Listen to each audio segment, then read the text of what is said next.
dikkati na ñi gëm ni dëgg-dëgg élection présidentielle dina am ci 25 février bi loxo ca kaw le mandat yéene kaay naan kon sama loxo ci suuf gaw ma ko soo moytul nag dàq élection présidentielle bi mooy am ci réew mi fa yellaaxu yéene kaay bi naan ñi nga xam ne ñu ngi leen dippee ay recalé ña ngay sàkku ci président Macky Sall mu daal di deltu ginnaaw ci amin gi nu tëggee élection yi ci réew mi tribune yéene kaay naan kon en tout cas parrainage bi ci boppam nee naan Sall na yéeraat anam bi ñu ko tëggee le témoin yéene kaay naan kon moo taxit dàq élection yi mënu cee ñàkk tribune yéene kaay naan kon en tout cas yegguñ foofu waaye candidat yi nga xam ne wali dinañ leen ak ñeneen ñi nga xam ne dañ ne leen dem leen ngeen xaar ña ngay sàkku ci Sall ngaari lam tooro buur géde mu daal di defaat parrainage fa tànk jaaroon na fa jaaraat waaye bi yoon ak fichier boo xam ne ñëpp ko xam ndax bari na ci recalé yoo xam ne xela ngay teey daal ak ñu jàll ñoo xam ne it xela nga cay teeyaat daal yéen kaayub dee média bi naan man ñeen fukk ak ñeent ci ay signataire lañu bokk benn xeex moom moo di nag ñu yëraat anam yi nga xam ne defee nañ ko parrainage bi 24 heures yéen kaay naan man Mimi Touré ak ñamu àndal ña nga bind ab bataaxal président Macky Sall l'évidence yéen kaay naan kon Ousmane Sonko Bougane Gueye Dany Mimi Touré day bind nañ ab bataaxal Sall ngaari lam tooro buur géde naan kon Sall mani la processus électoral bii na dak direct news naan kon ñeen fukk ak ñeent lañu ña nga naan Sall nag atteel te nga wax ci mbir yi balaa lambay di ñaaw ndax fi mu ne na mu nar a demee moo nar a ñaaw fa yallaahu l'indépendant yéen kaay naan kon Bougane ak ñamu àndal nee ñu parrainage bi ci boppam la ca am moo ñaaw moo salte wala cam les échos naan kon moo taxit ab lettre bu soft lañ bindal Sall naan kon nag ña nga xam ne dañ leen invalidé te jaarale wuñ ko ci yoon yow président Macky Sall fexeel ba loolee jaar ci yoon yéen kaay bi naan man ba tax na yéen ciy recalé ak ñenn ñoo xam ne bennoo la ñu bokk ña nga naan élection yi moom puusam mënta ñàkk wal fu ko dajee naan kon en tout cas geneen wërngal ci parrainage bi leen soobu fi mu ne Bougane Gueye Dany Mimi Touré ña ñu àndal daal di bàyyee seen bopp Sall ne ko atteel baa ñu xeex parrainage bi baaxul yow président Macky Sall xam nga ko jooyanti lii mbaa ñu songo ak yow rek Sud Quotidien naan kon en tout cas recours yi bari na l'observateur naan kon ay recours yoo xam ne mani la fëgg dënn am na ca ndax ña nga naan Sall na atte ndax Sall nag mani la mën naa jooyanti lii tribune yéene kaay naan kon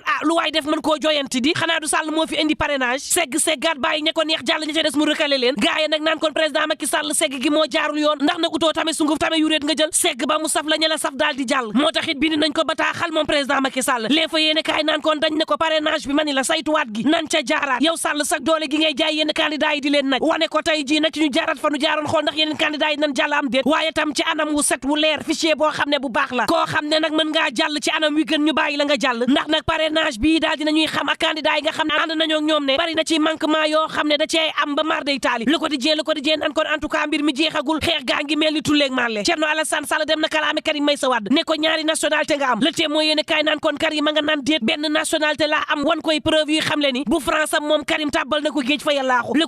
Quotidien naan kon Amadou Ba nee na Diomaye Faye ak Cheikh Tidiane Dièye bu ñu bokk Tribune yéene kaay naan ko déet gannaaw ba nga xam ne kay tëye nan ñeent fukk ak ñeent ñoo xam ne ay candidat yu dëggal seen bopp lañu ñoo xam ne mënoon nañ dem ci élection yi ndax am nañ légitimité bi yéene kaay des médias bi naan man tey jii boo moytul yeneen ci candidat dinañ leen tëye ndax nag ay recours yoo xam ne def nañ ko soo moytul Boun Abdallah Dionne du bokk soo moytul Aly Ngouille Ndiaye du bokk soo moytul Déthié Fall du bokk soo moytul Cheikh Tidiane Dièye du bokk soo moytul Bassirou Diomaye Faye du bokk soo moytul Aliou Mamadou Dia du bokk soo moytul Khalifa Ababacar Sall du bokk soo moytul Karim Meïssa Wade du bokk léegi nag laaj ba moom mooy ñan ñooy bokk ci élection présidentielle yi Le Point Actu naan kon parrainage bi rek lu ñu dal ci métit ci mim réew parrainage bi moom moo ñu ko teg parrainage bi caution bi sa bokkun ma la ndax nag mooy seggukaay boo xam ne maa tey la ña ko sa fay jàll ña ca des ñu téye leen ñañ téye à tout moment mën nañ leen recoural ñoom it ñu téye leen yéeni kaay bi naan man ay candidat yu ci mel ni Bougane Gueye Dany candidat yu ci mel ni Aïda Mbodj am ay conseillers municipaux ñu téye leen Anta Babacar Ngom ak Rose Wardini amuñu expérience politique professeur Daouda Ndiaye ñoo xam ne tey la ñu njëkk ci parrainage bi tey la ñu jàll teg ko fan li ko dajee naan kon ak coow li kay Abdoulaye Sylla moom mi nga xam ne moom it gàllankoor nañ ab jàllam ci parrainage bi ay laaj nag daal di juddu ca Touba kan moo ragal nag Abdoulaye Sylla ba koy téye ndax nag dugub politique bu directeur général bu Ecotra bi bari na yaakaar yu mu wundoon ca Touba ñoom responsable ya nekk foofee di xool yan anam la ñuy jàppale Abdoulaye Sylla ba candidature am gii mën a jàll bés bi la jour mel ni ku naan man Sénégal jaxasoo na nag fi mu ne comme supp lu waay jot dëxëñ ci cin li recours yaa ngi mel ni tulleeg màlle moom Amadou Ba mi ñu ne woon moo yor doole gi moom ci boppam ma ngay recours l'enquête yéen a kaay naan koon yéen a ngi recours mbaa am ngeen ca yaakaar bu leen fàtte 2019 soriwul recours yi mani la fan la mujje woon le mandat naan kon lii xeeñ mani la dafa mel ni élection présidentielle du am février bi critique yéen a kaay naan kon en tout cas Mary Teuw Niane nee na am par force réew mi ko dijee naan kon maître Amath Thiam ma nga naan ñay kalaame Karim Meïssa Wade ca conseil constitutionnel taxaw leen ma wax leen ñaari baat conseil constitutionnel ci boppam mënta attee coowal Karim Meïssa Wade gii 2 minutes pour lire l'essentiel naan kon en tout cas benn lam du yëngu gars yi nag xam nañ ko ba validé yeeg invalidé yi joxante loxo fas yéene songandoo parrainage bi nga xam ne ñamu recalé bari na te mën naa gàntal élection yi turbine yéene kaay naan ko déet gars yi kay seen bëgg-bëgg lenn dong la moom moo di parrainage bi ñu saytuwaat ko fichier bi ñu daal di koy xoolaat ba ku ne am te accès ñu daal di taxawalaat geneen parrainage koo xam ne segg gi duñ ko teg ci yaama neex ak maa tey ku ne laa la wax ci ñoom ñii mën nga jàll à tout moment maître Ciré Clédor lii ci libération yéene kaay naan en tout cas ñun ñooñu Ousmane Sonko day déposé nañ ab dossier boo xam ne dafa complet te Ousmane Sonko kenn mënu koo teree bokk ci candidat yi libération naan man waxtu woowu moom oustaz Assane Seck daal dinañ koy téye ca kaso ba gannaaw bi nga xam ne sàkkoo ci nañu beneen bàyyib nëgandiku moom oustaz Assane Seck bàyyib nëgandiku googe ñu daal di koy tàbbal géej ne ko kaso ngay des yéen kaay bi naan maan waxtu woowu Pape Sané mi ngi ci guddi gu bët setagul Tribune yéen kaay naan maan waxtu woowu FEM le ministère de l'économie du plan ak bu coopération fas yéene ci réew mi moom Doudou Ka daal di xamle ni programme d'accélération compétitive emploi lañ bëgg a saxal ci réew mi lu toll ci junni ci milliards ñu daal di koy mobiliser ci juróomi at yi ñu jëm lu toll ci ñetti millions ci xëy ñu daal di koy amal ci réew mi daal di koy natt fii ak 2025 nag fas yéene def kéemtalaay kàttanam ba loolee daal di mat ci réew mi diggante ñetti millions emploi formel ñetti téeméeri junni entreprise waaye itam ñetti téeméer champion nationaux ñu daal di leen di ciblé fii ak 2035 dëkk-dëkkaat yi ci réew mi war cee bokk waaye PME ak PMI yi war cee bokk ñu war a jaar fa suqali ña nga xam ne ay secteur privé lañu ngir Sénégal mën a gis boppam Le Quotidien naan kon en tout cas kaw gi moom président Macky Sall ma nga naan leen sama yitte ngeen laas yéene kaay naan kon ni ki démb ndaje ba ministère bu développement communautaire ak équité territoriale woote woon moom Sall daa la nga fa doon xalamal Thérèse Faye Diouf Le Soleil yéene kaay naan kon programme d'équité sociale ak territoriale yi def ay réalisation yu am solo ci réew mi askan wa nga xam ne boole nañ leen ci programme boobee seen dundin seen nekkin ci wàllu njaboot gi daal di ñoŋ waaye tam nekkin ba ca communauté ba daal di ñoŋ moom président Macky Sall naan yoon wi gudd na defin wi des na waaye xelam dal na ci lii nga xam ne jot nañ ko réaliser te ministère bi daal di koy def Tribune yéene kaay naan kon ak lu mën a am bu leen fàtte ni teer bi it mi ngi faati bakkan bii mooy ñetti bakkan boo xam ne faat na ko ni ki démb yéene kaay bi dee média bi naan kon bu leen fàtte ni it lu mu tar-tar ñeent fukk ak ñeent ña ngay sàkku ñu daal di yëraat parrainage bi yéene kaay bi dee média bi naan maan ñii ñoo bëgg ñu yëraat parrainage bi ci réew mi Mohamed Ben Diop Mamadou Ndiaye Cheikh Abdou Mbacké Cheikh Alassane Sène Alioune Sarr Aminata Touré Aminata Assome Diatta Ibrahima Gueye Aly Ngouille Ndiaye Babacar Gueye Bougane Gueye Dany Birima Mangara Ibrahima Sissoko Bassirou Diomaye Faye Ousmane Sonko Amadou Likane Cheikh Abiboulaye Bamba Dièye El Hadji Mamadou Diaw Mamadou Fadel Koné Alpha Thiam Serigne Mboup Abdou Khadre Sall Déthié Fall Babacar Diop Samba Ndiaye Aïssatou Mbodj Mansour Ndiaye Cheikh Dieng Amsatou Sow Sidibé Mamadou Diop Decroix Malick Gakou Thierno Alassane Sall Jean-Baptiste Diouf Mbacké Sarr Serigne Gueye Diop Habib Sy Mary Teuw Niane Cheikh Tidiane Dièye Abdourahmane Diouf Cheikh Tidiane Gadio Mamadou Madana Kane Lamine Gueye Ousmane Kane ak Moustapha Ndir laaj ba moom moo di ñii boo leen génnee ci présidentielle bi lan moo cay des ak lu mën a am mbokk yi ñu ñaan jàmm te yendoog jàmm